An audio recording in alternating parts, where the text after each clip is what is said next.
নোয়াখালীর হাতে জাতীয় নাগরিক পার্টির সিনিয়র যুগ্ম মুখ্য সমন্বয়ক আব্দুল মান্নান মাসুদের পথসভায় হামলা চালিয়েছে বিএনপির নেতাকর্মীরা। এতে আব্দুল মান্নান মাসুদ সহ বেশ কয়েকজন আহত হয়েছেন।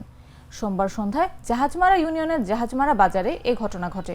এর প্রতিবাদে সড়ক অবরোধ করে হান্নান মাসুদের নেতৃত্বে বিক্ষোভ করছেন তার নেতাকর্মীরা।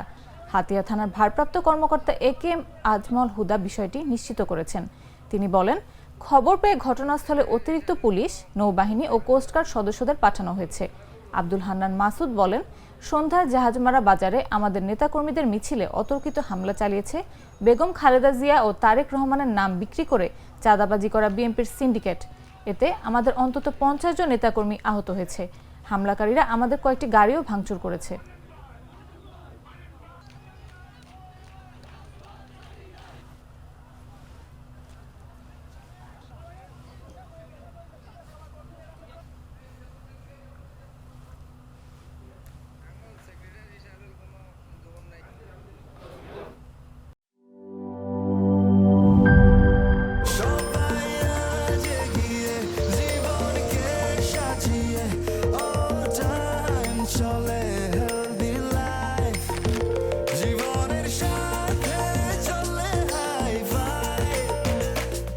চলার পথে স্বাস্থ্যকর all time honeycomb, all time healthy life.